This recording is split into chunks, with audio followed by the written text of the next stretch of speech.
Tension change होगा but spring में change नहीं होगा। तो यहाँ पे ये दिया हुआ है कि initially the spring is relaxed and M1 is released from rest. M1 rest से release हुई. When M1 comes to rest from the moment string AB is cut at the same moment, find the acceleration of M2 just after cutting. तो acceleration just after cutting the string A B जो है ये equilibrium में है सब कुछ, तो equilibrium में है तो हम टेंशन फाइंड कर सकते हैं. When M1 comes to rest for a moment, M1 comes to rest for a moment, AB is cut at the same moment. So find the initial acceleration of the M2 just after cutting the string. तो यहाँ से इसको cut कर दिया, ये cut कर दिया. Initially spring is relaxed and M1 is released from rest. M1 is released from rest. अच्छा, M1 जो है rest release. When the M1 comes to the rest for the moment, string AB is cut. तो M1 rest में आएगा, M1 comes to rest for a moment. मतलब velocity zero हो रही है, velocity zero हो रही है तो maximum extension वाली stage है. तो मैक्सिमम एक्सटेंशन वाली स्टेज है, उस मोमेंट पे अगर कट होता है तो उसमें टेंशन कितना है, तो डबल जाता है ये. तो इक्विलिब्रियम वाली पोजीशन का डबल जाएगा. इक्विलिब्रियम पे टेंशन कितना हो जाएगा, इक्विलिब्रियम पे यहाँ से है M1G और इधर टेंशन हो जाएगा ये 2M1G, 2M1G. तो इस मोमेंट पे जो है 2M1G होगा टेंशन, नहीं सॉरी M1G है यहाँ पे,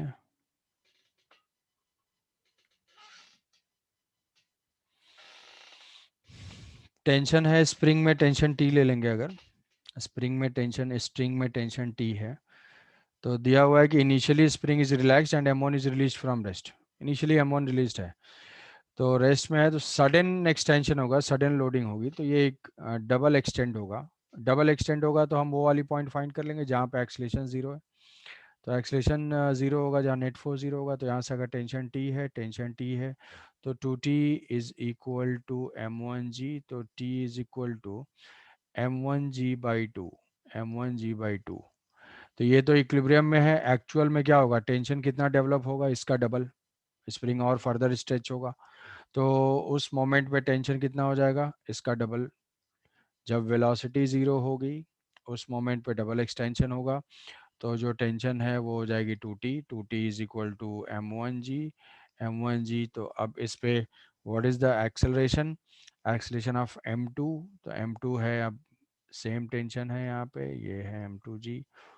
तो M2G माइनस ये है M1G, M1G. तो M2G minus M1G net acceleration, acceleration M1G minus M2G, किसी को भी ले सकते हैं. M1G minus M2G is equal to M into M2 into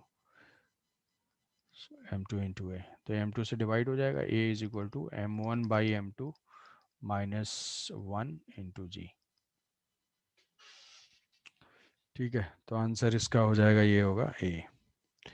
ये डबल एक्सटेंशन है, ये वो वेलोसिटी जीरो वाला केस है. Sudden loading, sudden loading immediately अगर लोड करेंगे तो जो इक्विलिब्रियम वाली पॉइंट होगी उससे फर्दर और जाएगा. तो इक्विलिब्रियम में जितना टेंशन होगा उसका डबल टेंशन और आएगा. इक्विलिब्रियम की टेंशन हमने निकाल लिया M1G/2. जब मैक्सिमम एक्सटेंशन है उस मोमेंट पे कट हुआ है तो उसमें हो जाएगा टेंशन M1G. तो यहाँ पे टेंशन M1G, अब यहाँ से कट कर दिया तो ये टेंशन जीरो हो जाएगा. Net force equal to mass into acceleration apply कर दिया, आंसर हो जाएगा इसका ये. अच्छा, ये जो पॉइंट है इसका एक्सेलरेशन तो शायद फाइंड कर लिया था ये वाला, इसमें डाउट नहीं हुआ होगा. इसमें आई थिंक डाउट नहीं होगा किसी को. डाउट पूछने वाला जो है वो गायब है, तो कोई बात नहीं, इसको छोड़ देते हैं. A particle of mass m is released on top of a smooth hemisphere. The hemisphere is placed on the smooth ground. Smooth ground. तो ऐसा क्वेश्चन हम इसमें भी करेंगे. The particle of mass m is placed on the smooth sphere. और ये जो है फिक्स्ड नहीं है, ठीक है, ये फिक्स्ड नहीं है. तो अगर हम यहाँ से देखेंगे तो इस पार्टिकल के ऊपर नॉर्मल रिएक्शन ऐसे होगा और इस स्फीयर के ऊपर नॉर्मल रिएक्शन ऐसे होगा. स्फीयर के ऊपर नॉर्मल रिएक्शन ऐसे होगा, the ratio of magnitude of normal reaction and the pseudo force as seen from the hemisphere frame. तो इसका जो है ये नॉर्मल रिएक्शन होगा n, और इस n की वजह से इस हेमिस्फीयर पे फोर्स हो जाएगा ये थीटा, तो ये हो जाएगा n cos थीटा, इधर फोर्स होगा n sin थीटा। तब हेमिस्फीयर इस n sin थीटा की वजह से एक्सेलेरेट करेगा, और तो कोई फोर्स है नहीं, और तो कोई फोर्स है नहीं इस पे, जो भी है यहाँ से ग्राउंड से नॉर्मल और mg है, तो जो हॉरिजॉन्टल एक्सेलेरेशन होगा that is due to n sin theta. तो what is acceleration? Acceleration of the hemisphere a is equal to n sin theta, force divided by mass, mass कौन सा? Hemisphere का, capital M। तो दिया हुआ है the ratio of magnitude of normal reaction and the pseudo force as seen from the hemisphere frame. तो hemisphere से अगर हम ऑब्जर्व करते हैं, यहाँ से अगर ऑब्जर्व होगा तो pseudo force acting on the particle as a function of theta is given by, ठीक, assume particle remains, तो ये a से जा रहा है तो इस पे pseudo force हो जाएगा small m into a,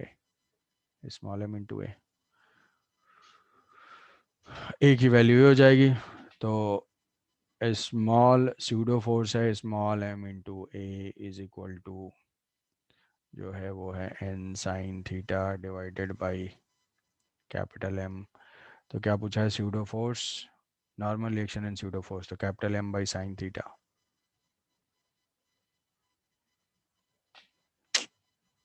m into a, अच्छा a की वैल्यू है ये, तो स्यूडो फोर्स हो जाएगा, अच्छा स्यूडो फोर्स ये तो है a की वैल्यू इंटू स्मॉल m, तो capital M by small m sine theta,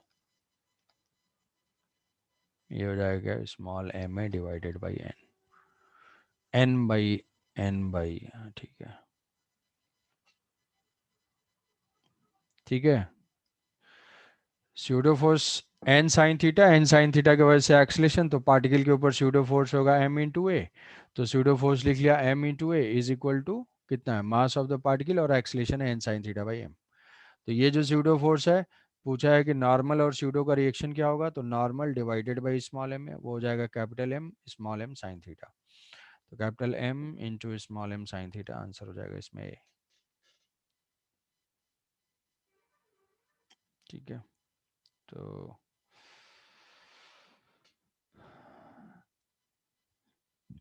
ये भी तो आया नहीं है वो, ये शायद, हाँ ये पूछा था, दिशा ने ये सेंड किया था नहीं। The end of chain of length L, mass per unit length rho, which is piled up a horizontal platform, is lifted vertically with velocity u by the variable force F. The force as a function of height x of the end above the platform is given by, ठीक है। The end of the chain length L and the mass per unit length rho, which is piled up on a horizontal platform, is lifted with velocity vertical direction में। तो ये actually variable mass system का question है, variable mass system का question है। Variable mass system में ऐसा होता है कि सिस्टम का मास बढ़ता जाता है या कम होगा, दोनों ही केस में होंगे। तो इसको थोड़ा सा हम वहाँ पे वेरिएबल मास सिस्टम से रिलेटेड थोड़ा डेरिवेशन इसमें देखेंगे। अब इसमें ऐसा बोला है कि भाई ये कोई चेन है और ये चेन हॉरिजॉन्टल ग्राउंड पे है, ऐसा टाइप का है, और इसको कोई फोर्स जो है वो पुल कर रहा है। अब ये फोर्स कांस्टेंट होगा या वेरिएबल? ये फोर्स ऑब्वियसली वेरिएबल होगा, क्योंकि जो मास हैंगिंग है वो मास चेंज होता जा रहा है, जितना मास हैंगिंग है वो मास तो बढ़ता जा रहा है, बट इसको स्पीड रखना है कांस्टेंट, दिया हुआ है कि ये जो है the end of chain of length L and mass पर unit length rho which is piled up on the horizontal, तो मास पर lifted vertically with velocity u by a variable force f as a function of height x of the end above the platform। तो यहाँ से हमारा जो सीधा सीधा होगा लॉजिक है कि ये x है, इसकी टोटल लेंथ L है और मास पर यूनिट लेंथ है रो। तो हम अगर इतने पोर्शन का फ्री बॉडी डायग्राम ड्रॉ करेंगे, जितना ये पोर्शन है, तो फ्री बॉडी डायग्राम अगर यहाँ से देखते हैं तो अपवर्ड डायरेक्शन में तो फोर्स एक्ट कर रहा है, डाउनवर्ड डायरेक्शन में जो है वो mg होगा। mg कितना हो जाएगा, रो एक्स इंटू जी हो जाएगा। mg कितना होगा, रो एक्स इंटू जी। अब ये जो सिस्टम है जो चेन अपवर्ड डायरेक्शन में जा रहा है, वो सिस्टम वेरिएबल मास का है। वेरिएबल मास का मतलब है कि उसमें एक्स्ट्रा जो लिंक है वो एड अप होते जा रहा है। एक्स्ट्रा जो लिंक है कि सिस्टम इंक्रीज करता जा रहा है तो एक्स्ट्रा एक्स्ट्रा एलिमेंट्स वहां पे ऐड हो रहे हैं। तो ये एलिमेंट्स जब ऐड हो रहे हैं तो उसमें क्या हो जाएगा, वेरिएबल मास सिस्टम है। वेरिएबल मास सिस्टम में एक फोर्स ऐड करता है, जैसे रॉकेट का मोशन है, या कोई टैंकर है, टैंकर में से वाटर लीक कर रहा है, या ये चेन है। हमारे ये 3 टाइप के प्रॉब्लम है, इसको कंजर्व कोलिजन में हम पढ़ेंगे। तो उसमें एक्ट करता है थ्रस्ट फोर्स, और वो थ्रस्ट फोर्स होता है u relative into d m by d t. D m by d t होता है जिस रेट से मास ऐड हो रहा है सिस्टम में, और ये यू रिलेटिव होता है rate of relative velocity of incoming mass. ऐसा बोल सकते हैं कि रिलेटिव वेलोसिटी ऑफ डीएम, जो छोटा सा डीएम मास किसी सिस्टम में ऐड होता है तो वो जो है वो उसकी वेलोसिटी है। सपोज करो कि जैसे मान लो कि तुम दौड़ रहे हो, ठीक है, भाग रहे हो तुम, और घर में जो है माता जी तुम्हें दौड़ा रही हैं और जो है गिलास फेंक के मार दिया। तो तुम जो है यहाँ से भाग रहे हो, तुम्हारी स्पीड है 10 मीटर पर सेकेंड, और जो ग्लास चलाया उन्होंने, या बर्तन या जो भी है, समझ रहे होगे तुम, मान लो ये 15 मीटर पर सेकेंड से उन्होंने फेंक दिया, तो तुम्हारे पे आके वो चिपक जाएगा। तो तुम्हें फील होगा किस स्पीड से आता हुआ, 5 मीटर पर सेकेंड से। तो उसी टाइप का है जो डीएम ऐड हो रहा है। जैसे मान लो वो ग्लास अगर डीएम है, तो वो जिस स्पीड से ऐड होगा उसके प्रपोर्शन में थ्रस्ट फोर्स एक्ट करेगा। अगर तुम ज़्यादा तेज भागोगे, 15 से भाग रहे हो तो जस्ट एकदम छू के निकल जाएगा। तो उसी टाइप का है ये, कि u relative into d m by d t. तो हमें इनकमिंग मास, अब इसमें इनकमिंग क्या है भाई, इसमें इनकमिंग है कि चेन का एक्स्ट्रा एक्स्ट्रा मास ऐड होता जा रहा है। तो मैंने मान लिया dt टाइम में कोई भी एलिमेंट ऐड हो रहा है, टाइम इंटरवल dt है, इस चेन की स्पीड है u, तो ये कितना ऐड हुआ, u into d T length add हो गया। तो dt टाइम में कितना मास ऐड हो गया, dt टाइम में मास पर unit length into length u into d t, ये ऐड हुआ। तो ये dm by d t is equal to dm by d t, dm by d t is equal to rho into u, ये हो गया। इस rate से मास इस सिस्टम में ऐड हो रहा है जो पोर्शन हैंगिंग है। अब ये थ्रस्ट फोर्स किस स्पीड से ऐड हो रहा है, तो भाई चेन तो यू से मूव कर रहा है। जैसे मान लो ये लिंक है एक और ये दूसरा लिंक है, तो ये लिंक जब अपवर्ड जा रहा है और ये तो ग्राउंड पे पड़ा हुआ है, तो रिलेटिव स्पीड क्या है, रिलेटिव स्पीड वही है जैसे मान लो तुम ऊपर जा रहे हो और कोई ऑब्जेक्ट ग्राउंड पे पड़ा हुआ है, तो उस ऑब्जेक्ट की रिलेटिव स्पीड क्या होगी, तुम तो अपने आप को रेस्ट में मानोगे। तो ये वेलोसिटी हो जाएगी यू। तो रिलेटिव स्पीड जो है वो है u, u relative is equal to u, क्योंकि ये चेंज आ रहा है यू से, और जो दूसरा पार्ट पड़ा हुआ है जो डीएम है यहाँ पे, वो डीएम तो रेस्ट में है, यू जीरो है, तो रिलेटिव वेलोसिटी के लिए डिफरेंस लेते हैं, तो ये रिलेटिव वेलोसिटी हो जाएगी यू। और फोर्स की डायरेक्शन किधर होगी, डाउनवर्ड डायरेक्शन में, तो ये डाउनवर्ड डायरेक्शन में हो जाएगा थ्रस्ट फोर्स। तो थ्रस्ट फोर्स का मैग्नीट्यूड हो जाएगा यू रिलेटिव, मतलब u into d m by d t is equal to rho u, ये हो जाएगा रो यू स्क्वायर। कोई भी चेन अगर कांस्टेंट स्पीड से मूव करती है, या तो हम उसको नीचे करते हैं, लोअर डाउन करते हैं, या अपवर्ड पुल करते हैं, तो उसमें हमारा वेरिएबल फोर्स एक्ट करेगा, थ्रस्ट फोर्स एक्ट करेगा, और वो थ्रस्ट फोर्स का magnitude rho into v square होगा। ठीक है।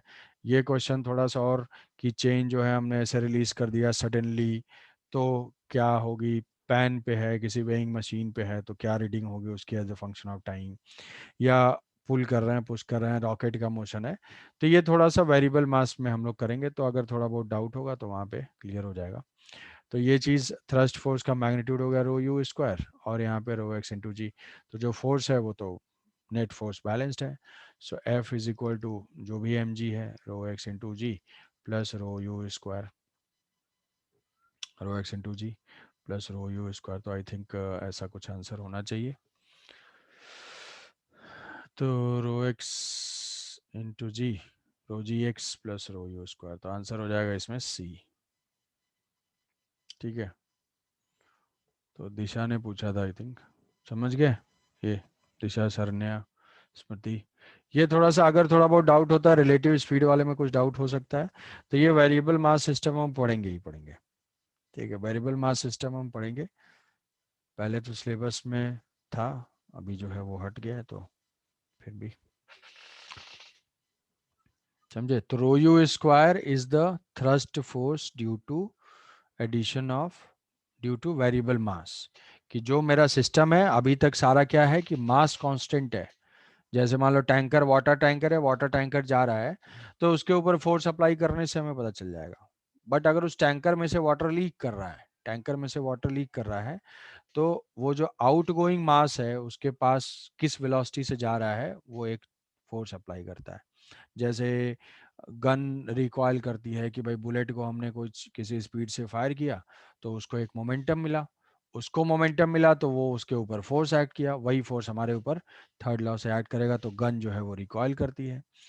तो सेम कॉन्सेप्ट यहाँ पे है। तो ये सारे क्या है, वेरिएबल मास सिस्टम, थोड़ा डिस्कशन इसको हम वहाँ पे करेंगे।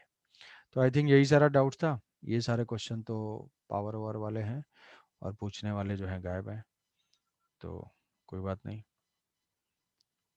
हम आगे नेक्स्ट चलते हैं। अब बात ये है कि नेक्स्ट क्लास में दिया था एक क्वेश्चन, ठीक है, तो क्वेश्चन तो वो हुआ नहीं होगा, कोई बात नहीं है, उम्मीद यही थी। हम कुछ और इसको सॉल्व करेंगे रिवर्स ऑर्डर में, यहाँ से control C and control we.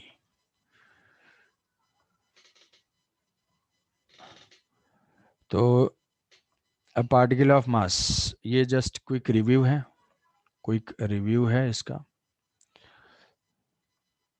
अच्छा, एक चीज़ जो रिकॉर्डिंग से रिलेटेड है, ये जो क्लास की रिकॉर्डिंग है वो तो मैं यूट्यूब पे अपलोड करता हूँ, तो एक बार लिंक सेंड करने के बाद बाकी लोग एक्सेस कर पाते हैं? आई थिंक वहाँ से तुम प्लेलिस्ट वहाँ पहुँच जाओगे और वहाँ से देख लोगे, क्यों आशुतोष?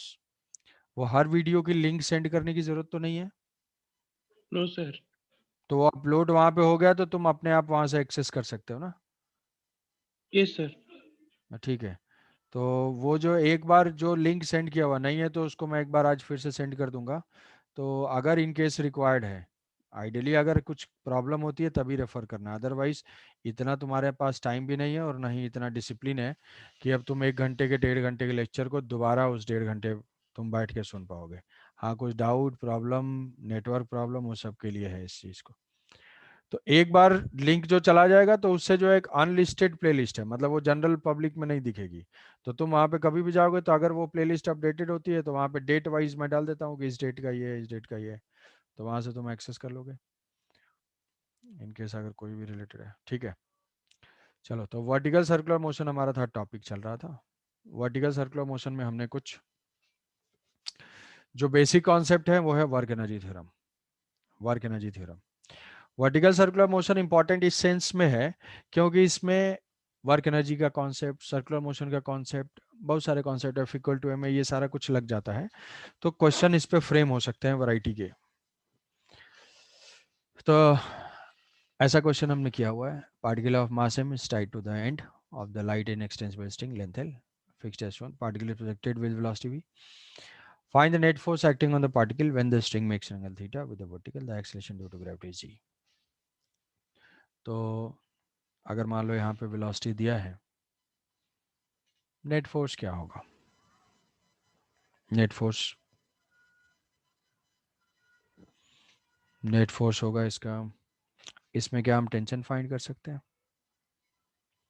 इस पार्टिकल में ये जो स्ट्रिंग से अटैच्ड है, इस अटैच्ड पार्टिकल का क्या हम टेंशन फाइंड कर सकते हैं? Tension is a function of theta. इस vertical circular motion,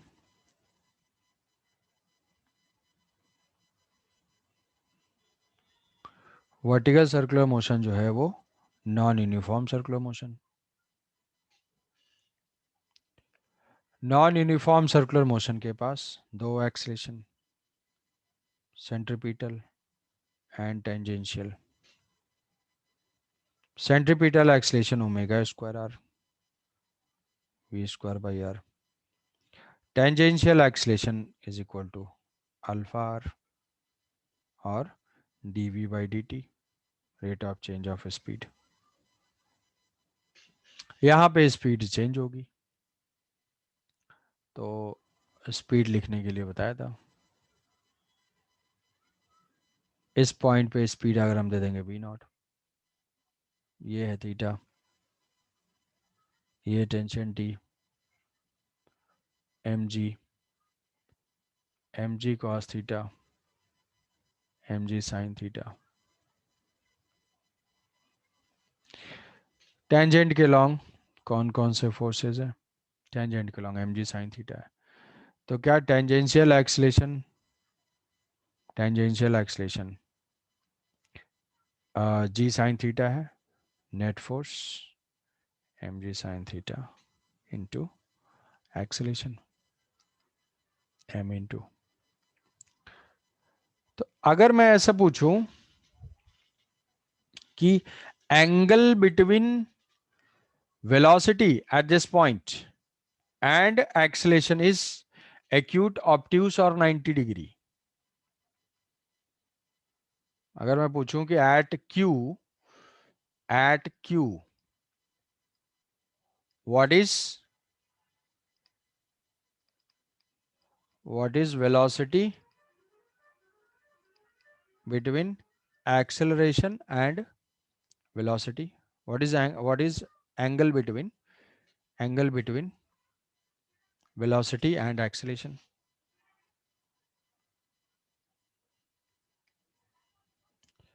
acute, obtuse और 90।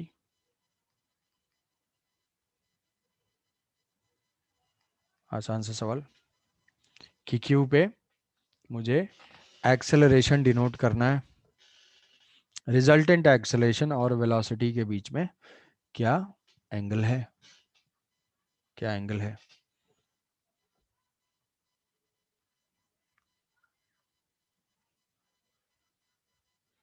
एंगल बिटवीन वेलोसिटी, एक्यूट, अच्छा, कि what is the angle between acceleration and velocity, acute, obtuse और 90 डिग्री एट क्यू। क्यू पे जाएगा कुछ वेलोसिटी कम होगी। में बेसिक इक्वेशंस कौन कौन से थे? बेसिक इक्वेशंस हमेशा dynamics of circular motion and work energy theorem, यही दो इक्वेशंस ही यूज होंगे, dynamics of circular motion and work energy theorem. Velocity लिखने के लिए तो मैं बताया था कि डायरेक्टली जो है काइनेमेटिक्स के थर्ड वाले इक्वेशन से। तो थोड़ा सोचो कि एक्सेलेरेशन किस डायरेक्शन में है। तो ये मेरा सर्कुलर मोशन है और ये सर्कुलर मोशन नॉन यूनिफॉर्म है। नॉन यूनिफॉर्म है तो यहाँ पे जो वेलोसिटी है वो तो टेंजेंशियल है। ये है इसके पास सेंट्रीपिटल एक्सेलेरेशन, वो तो सेंटर की तरफ होगा। और ये है टेंजेंशियल एक्सेलेरेशन। क्या टेंजेंशियल एक्सेलेरेशन वेलोसिटी के अपोजिट है? हाँ, फोर्स उसी डायरेक्शन में है, तो इसके वजह से तो वेलोसिटी डिक्रीज करेगी। वही तो हो रहा है, वेलोसिटी इसकी डिक्रीज करती जा रही है। तो अगर कोई पूछेगा कि भाई एक्सेलरेशन वेक्टर और वेलोसिटी वेक्टर थोड़ा ड्रॉ कर दो, तो यहाँ पे ये हो जाएगा ऐसा। तो angle between acceleration and velocity vector is obtuse, 90 degree है, सॉरी मोर देन 90 है। टेंजेंशियल डाउनवर्ड है। टेंजेंशियल तो किसी भी डायरेक्शन में हो सकता है ना। जनरल पाथ को याद करो, जनरल पाथ में तुमसे यही तो पूछा था कि अगर कोई पार्टिकल जनरल पाथ पे जा रहा है तो velocity is always tangential. But acceleration vector कहीं भी हो सकता है, ऐसे से ऐसे कोई भी एक्सेलरेशन हो सकता है, बट टुवर्ड्स द सेंटर ही रहेगा, इधर एक्सेलरेशन नहीं होगा। But velocity, instantaneous velocity is always tangential. तो यहाँ पे at Q what is the angle between acceleration and velocity, ध्यान रहे कि ये क्या है, ऑब्ट्यूज है। मतलब अब सारा कुछ कैलकुलेशन किया जाए इतना सारा, और छोटे छोटे पॉइंट्स जो है वो तुम मिस नहीं करना है, सोच लेना है। एक्सेलेरेशन क्या होगा, यूनिफॉर्म सर्कुलर मोशन है नहीं, नॉन यूनिफॉर्म, नॉन यूनिफॉर्म में सेंटीपिटल टेंजेंशियल, सेंटीपिटल तो सेंटर की तरफ होगा, टेंजेंशियल टेंजेंशियल फोर्स के डायरेक्शन में होगा, टेंजेंशियल फोर्स है mg sin theta, so at is always g sin theta. तो इधर at और यहाँ पे है ac, तो उसका रिजल्टेंट कहीं होगा पैरेललोग्राम से, वेलोसिटी तो इधर ही है, अपवर्ड डायरेक्शन में जा रहा है। तो यहाँ पे ऑब्ट्यूज एंगल है, यहाँ पे ऑब्ट्यूज एंगल है। जब वही रिटर्न होके वहां पे आता है, सपोज करो कि अगर कंप्लीट सर्किल कर लिया, ये करते करते अगर रिटर्न होके आया, तो रिटर्न होके आया तो वेलोसिटी ऐसे होगी, एक्सीलरेशन ऐसे होगा। अभी यहाँ पे एक्यूट एंगल होगा, सेंटीपिटल भी होगा, टेंजेंशियल भी होगा, ऐसे होगा। ठीक है, तो ये तो हो गया छोटे छोटे पॉइंट्स। तो वेलोसिटी हम लिख सकते हैं, वेलोसिटी जो था किसी थीटा पे, velocity v square is equal to v naught square, sorry third equation, v square is u square plus two s, तो ये हो जाएगा we naught square minus two g s, displacement initial और final है L one minus cos theta, v naught square. अब question ये है कि पूछा हुआ what is the net force, तो नेट फोर्स तो ठीक है, टेंशन लिख सकते हैं, पहले टेंशन जस्ट रिवाइज है क्या, नेट फोर्स टुवर्ड सेंटर, तो M G net force toward centre T minus M ji cos theta, M ji cos theta is equal to M we square by L. ये मेरे दो equation मेरे दो equation Karan Arjun type, तो यही दो हमें से यूज करना है। तो इसमें पूछा हुआ what is the net force when the net force acting on the particle when the string makes an angle theta with the vertical। net force मतलब net acceleration into mass। what is net acceleration, net acceleration tangential g sin theta, f net। centripetal net force, f net is equal to m into net acceleration।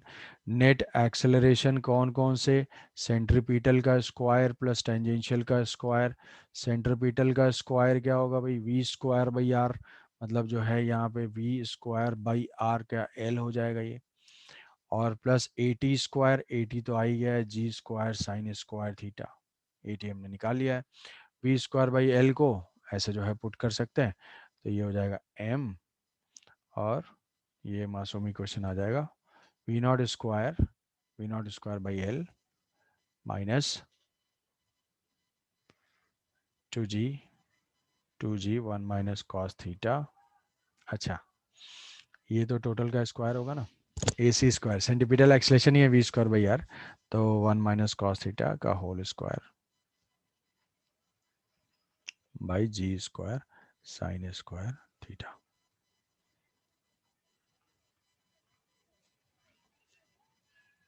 ठीक है, net force is equal to mass into net acceleration, उसका net acceleration centripetal होगा, tangential होगा, और वो बता देंगे। अब नेट फोर्स या तो टेंशन या एमजी का रिजल्टेंट फाइंड करें, तो हमें तो टेंशन भी नहीं पता, वैसे भी टेंशन पता नहीं है, तो कौन उतना टेंशन ले। टेंशन पता होता, एमजी पता होता, तो दोनों का रिजल्टेंट होता, यही तो दो फोर्स है। या फिर एक्सेलरेशन नोन है, तो नेट मास इनटू एक्सेलरेशन, वहां से नेट फोर्स आ जाएगा, दोनों चीजें हैं, तो ये हो जाएगा। ठीक है, कोई डाउट इसमें, टाई टू वन इन, ठीक है।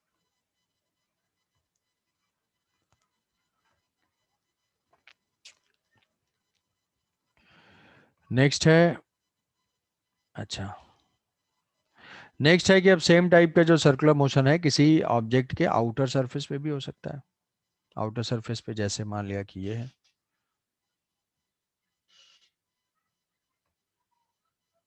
ये जो है ये आउटर सरफेस पे है, आउटर सरफेस पे, किसी स्फीयर के सरफेस पे, हेमी स्फीयर के सरफेस पे। अभी तक क्या था, अभी स्ट्रिंग से कनेक्टेड है, रॉड से कनेक्टेड है, कोई हॉलो ट्यूब में है, कोई सिलेंडर के इनर सरफेस पे है, ये दो चार वेराइटीज हैं। अब सेम वर्टिकल सर्कुलर मोशन का जो कॉन्सेप्ट है ये हो सकता है कि किसी हेमीस्फीयर, जैसे कि इस क्वेश्चन में है, किसी स्फीयर जो कि फिक्स्ड है, a particle slide down, a particle slide down slides down the surface of the smooth fixed sphere, ये जो है फिक्स्ड है, starting from rest, particle leaves the sphere at some point, then strike the horizontal plane through the lowest point A point, the acceleration due to gravity is find the distance AP। ठीक है, ये distance तो अलग चीज है, ये find करना वो एक अलग क्वेश्चन है।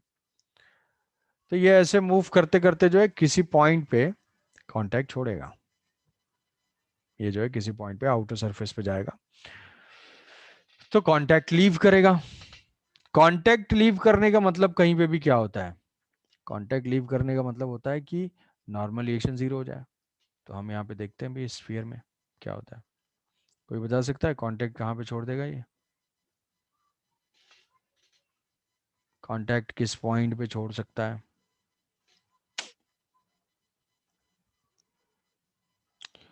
ठीक है, तो यहाँ से हम लेते हैं, ये हेमिस्फीयर है, स्फीयर है total,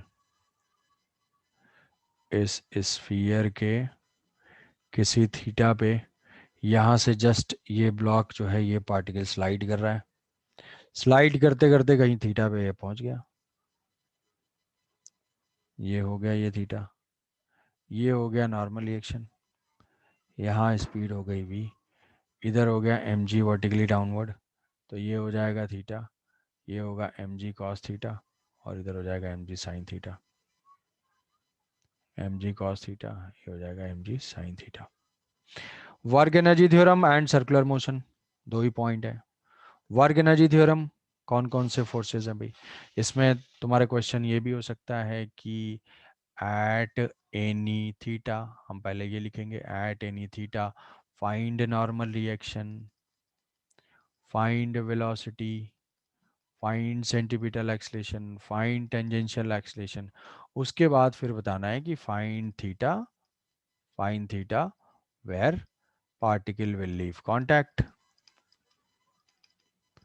will leave surface, surface को छोड़ देगा, सरफेस को छोड़ने के बाद ये प्रोजेक्टाइल टाइप से पैराबोलिक टाइप के पाथ पे जाएगा, तो पैराबोलिक टाइप के पाथ पे जा रहा है भाई। ठीक है, तो n as a function of theta, तो हम तो सिर्फ यहाँ से v से 0 से स्टार्ट किया, किसी पॉइंट पे आ रहा है, वर्टिकल प्लेन में है, वर्टिकल प्लेन में है तो नॉन यूनिफॉर्म है, नॉन यूनिफॉर्म है तो सेंट्रीपिटल भी होगा, टेंजेंशियल भी होगा।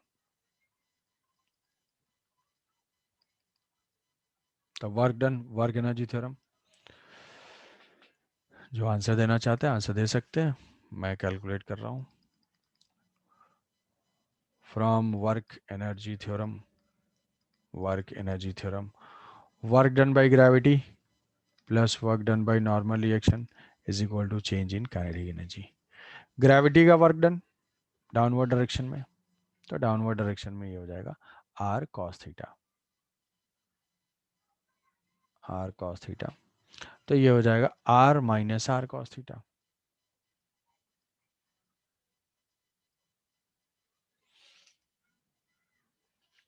Work done by gravity positive और नेगेटिव, पॉजिटिव, क्यों पॉजिटिव, फोर्स के डायरेक्शन में displacement. Work done by normal, normal का तो नॉर्मली जीरो ही रहता है, तो नॉर्मल का नॉर्मली जीरो हो गया ये।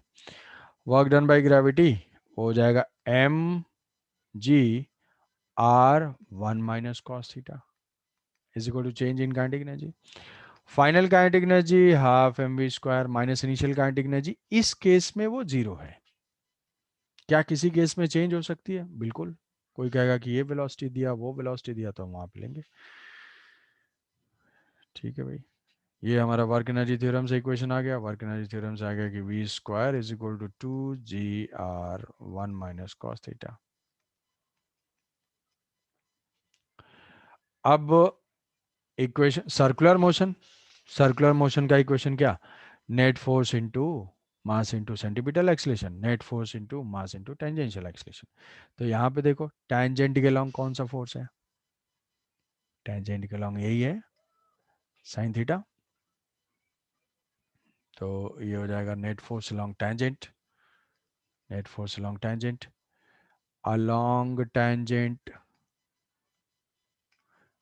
net force mg sin theta is equal to mass into tangential acceleration में कैंसिल आउट होगा, at is equal to g sin theta। यहाँ पे भी what is centripetal acceleration, centripetal acceleration तो सेंटर की तरफ होगा, v स्क्वायर बाई आर। तो नेट फोर्स टुवर्ड सेंटर, तो ये हो जाएगा M ji cos theta minus N is equal to M we square by R.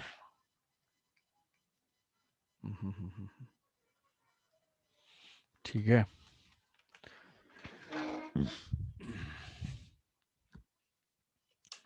तो ये दो इक्वेशन हो जाएंगे, ये दो इक्वेशन होगा।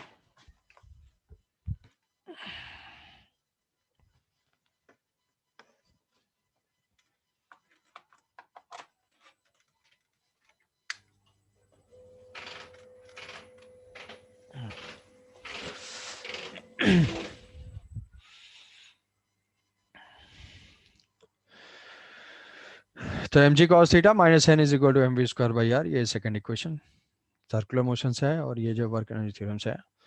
जिस पॉइंट पे कांटेक्ट, तो मेरा normal as a function of theta अगर पूछा जाएगा तो यहाँ से जो है इसको लिख देना है कि नॉर्मल इतने एंगल पे बताओ।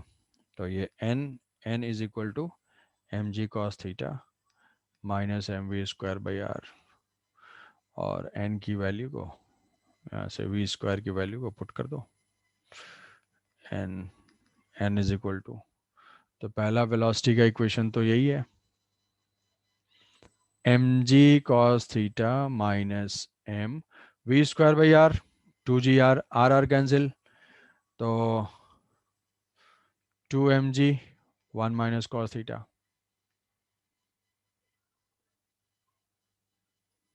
तो two M G minus plus कितना हो जाएगा ये, थ्री एम जी cos theta minus two M G. तो ये जो मासूम इक्वेशन है वो क्या हो जाएगा, normal as a function of theta.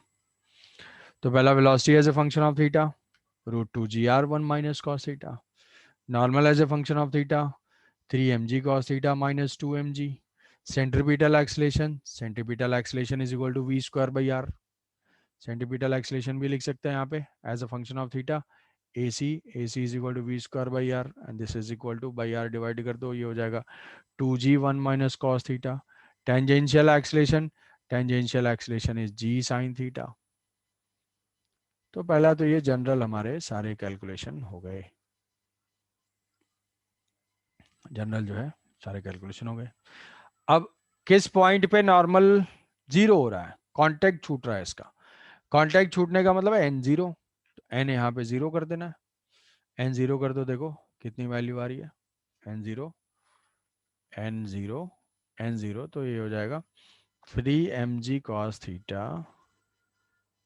Minus two M G is equal to zero, तो एम जी तो कैंसिल आउट होगा, cos theta is equal to two by three, cos theta is equal to 2 by 3 या theta is equal to cos inverse 2 by 3, theta is equal to cos inverse 2 by 3, तो ये हो जाएगा angle. इतने में तो contact छूट जाएगा, कांटेक्ट छूट जाएगा तो फिर उसके बाद फॉल करेगा। तो हमारा तो क्वेश्चन यहाँ तक था कि at some point particle will leave the sphere then the strike the horizontal plane through the lowest point A, the acceleration due to gravity G, find the distance A P, मतलब कहाँ जाके वो strike कर रहा है find करना है ये। तो इसके बाद थोड़ा सा हमें प्रोजेक्टाइल यूज करना पड़ेगा। प्रोजेक्टाइल का मतलब क्या है कि यहाँ से अब ये तो फिक्स्ड है, तो फिक्स है, तो ये ऐसे आके यहाँ पे स्ट्राइक करेगा, ये डिस्टेंस AP फाइंड करना है। AP की डिस्टेंस क्या हो जाएगी, इसको ये जो प्रोजेक्टाइल है जहां से भी ये स्ट्राइक करेगा वहां से ये डिस्टेंस कितने है, ये R sine theta, this is equal to R sine theta plus ये डिस्टेंस कितनी हो जाएगी, एक प्रोजेक्टाइल है उस प्रोजेक्टाइल के रेंज के बराबर हो जाएगी। हाइट कितनी है इस projectile from the tower, projectile from tower type का है ये, तो ये हाइट कितनी हो जाएगी, ये हाइट होगी r cos theta plus r, तो r plus are cos theta, तो ये हो जाएगी टावर टावर से इसकी जो है height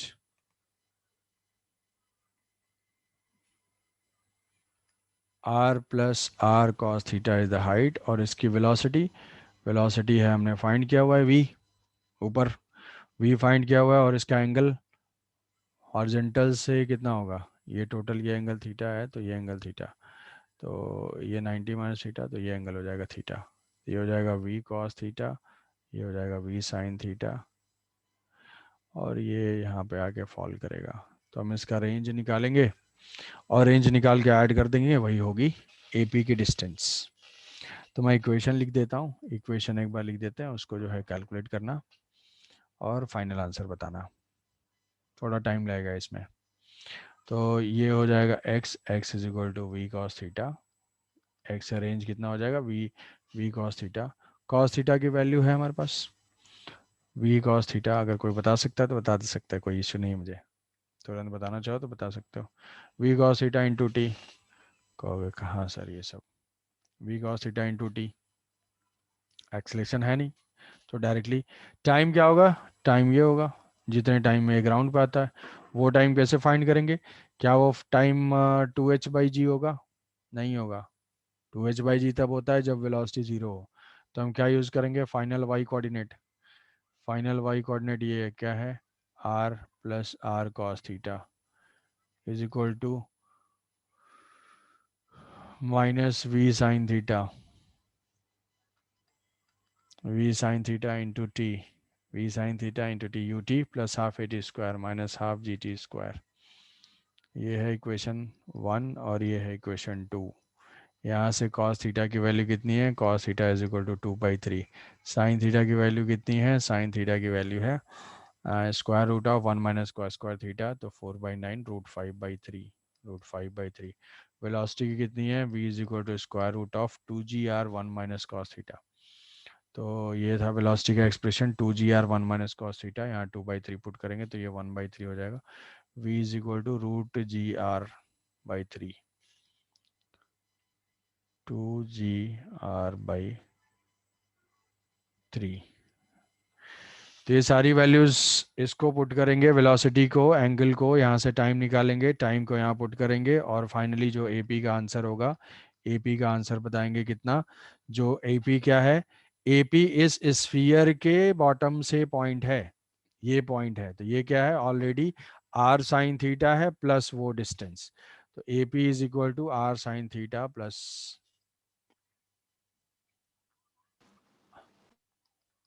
are sine theta plus X, तो इसको कैलकुलेट करके इसका आंसर बताना है, ठीक है, इसको कैलकुलेट करोगे और इसका आंसर बताओगे कि कितना आता है, ठीक है, थोड़ा टाइम लगेगा इसमें, साइन थीटा नोन है, कॉस थीटा नोन है, वेलोसिटी नोन है, प्रोजेक्टाइल का इक्वेशन नहीं अप्लाई करना है, और वो फाइनली उस पॉइंट पे जा रहा है, तो उसको सॉल्व करना है, ठीक है, तो आंसर इसका बताना कल की क्लास में, कल मैं इसका आंसर बता दूंगा, ठीक है, कैलकुलेशन के लिए रहेगा।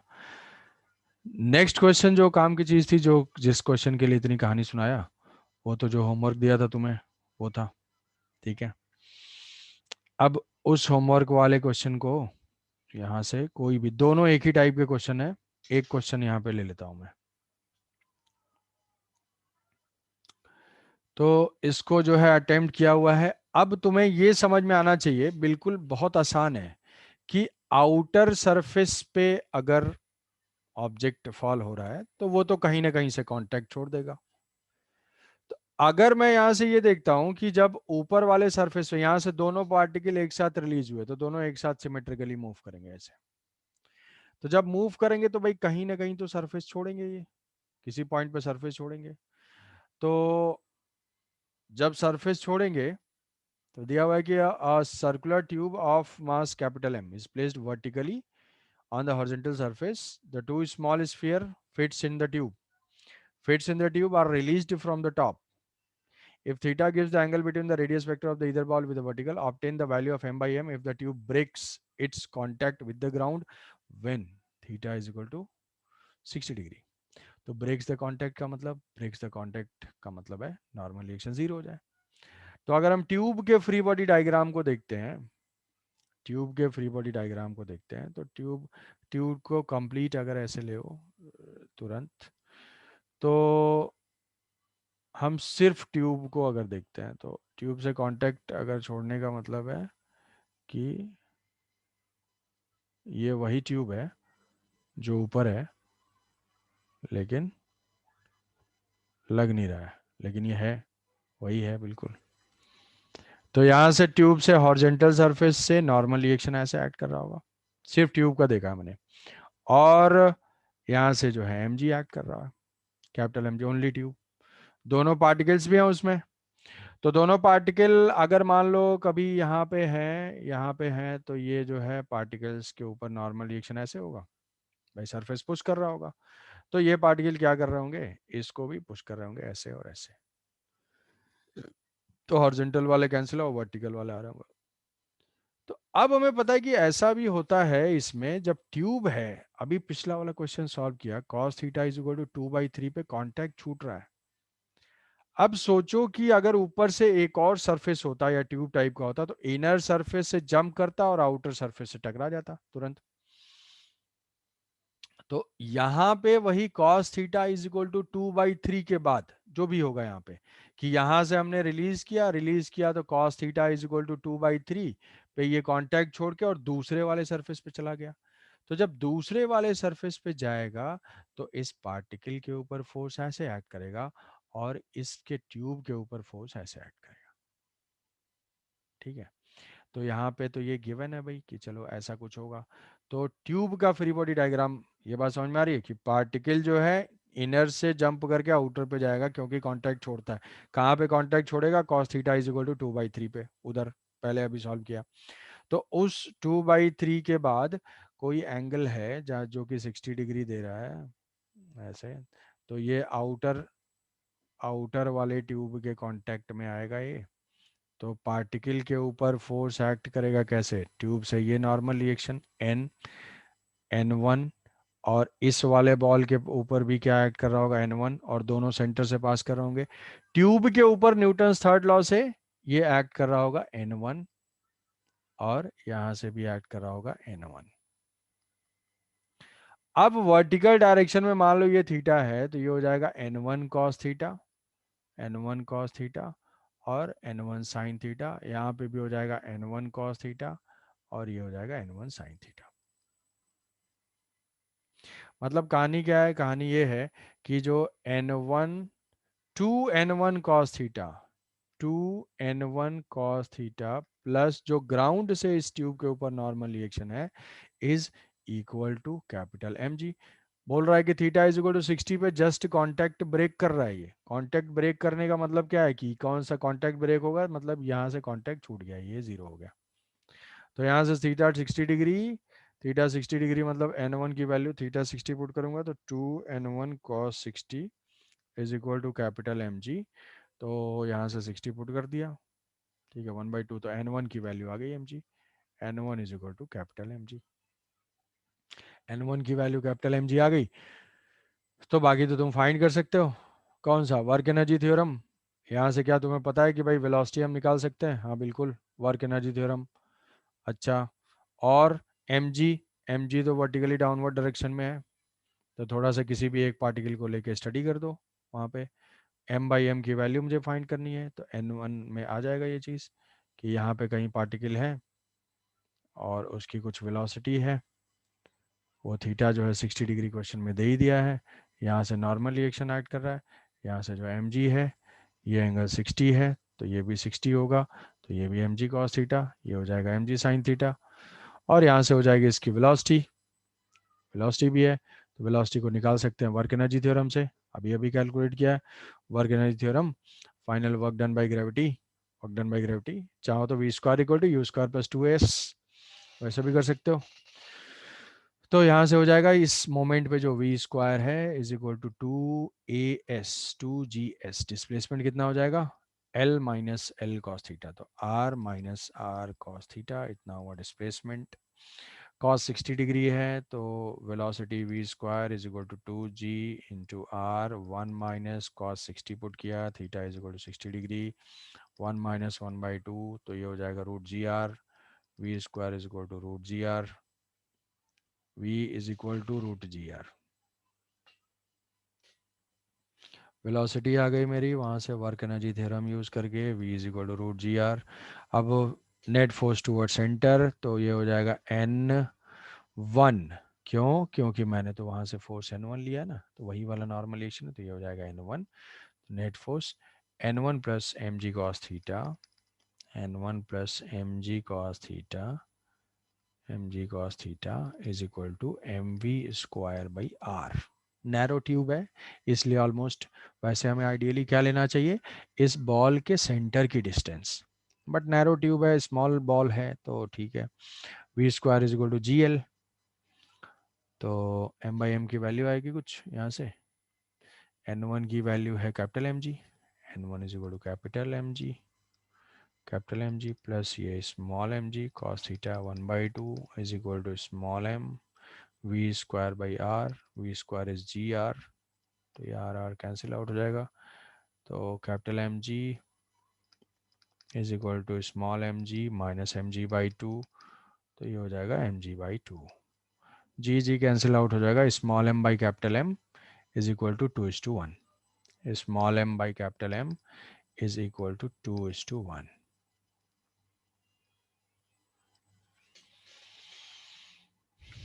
ये है फाइनली।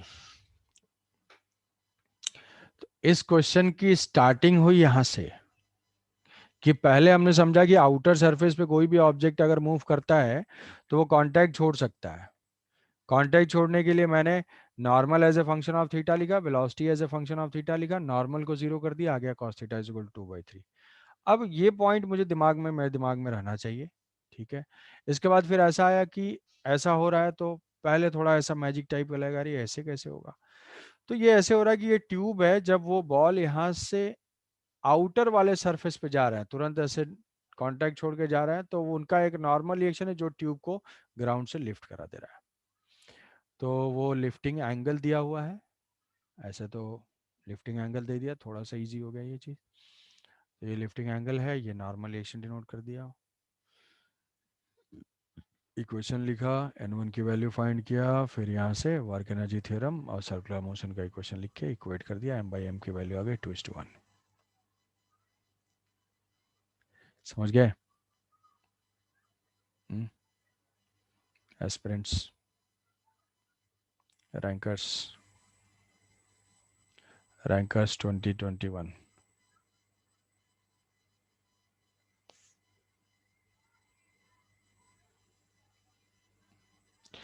तो सेम टाइप का क्वेश्चन है, सेम टाइप का क्वेश्चन जो सेकंड वाला है वो भी वैसा ही है। ये वाला जो अटेम्प्ट करना है कौन सा, अच्छा वो तो नेक्स्ट पेज में ही है, तो उसको आज कर लोगे, सेम ही वैरायटी है। और एक और क्वेश्चन रहेगा आज के लिए, आज के लिए ये क्वेश्चन जो है ये रिंग ऑफ मासम। अब यहाँ पे देखो ring of mass m hangs from the thread, यहाँ पे दिया हुआ है कि m the bit released so that the ring will start to rise, मतलब टेंशन जीरो होगा। यहाँ पे जो है tension is equal to M g है, तो यहाँ पे तुम्हें शो करना है कि टेंशन कब जीरो होगा, तो टेंशन की वैल्यू जीरो करके वहां से वही नॉर्मल रिएक्शन को यहाँ पुट करोगे, तो यहाँ पे हमें दिखाना है कि ring of mass M hangs from the thread, तो ये बताना है कि ring will slide down start rise when this m is more than this. और दूसरा क्वेश्चन है दूसरा क्वेश्चन ये है, particle is suspended from the thread is projected with the velocity from the lowest position as shown in the figure, find the time taken by the particle to reach on the horizontal position. कहीं पे भी हमने time नहीं find किया है, कहीं पे भी टाइम नहीं फाइंड किया है। इन केस अगर हमें टाइम कैलकुलेट करने के लिए आता है तो सोचना है। तो ये जो क्वेश्चन है वो इंजीनियरिंग के लिए ही रेलेवेंट है, ये जो दोनों क्वेश्चन है, ठीक है। तो मेडिकल कैंडिडेट इसको छोड़ सकते हैं, कुछ ज़रूरत नहीं है, कभी नहीं आएगा, पर ठीक है, ट्राई करने के लिए, मेंटल एक्सरसाइज के लिए फिटनेस का कोई लेवल नहीं है फिट, तो इसलिए वो फिटनेस के लिए ज़रूरी है, तो ट्राई कर सकते हो, सोच सकते हो।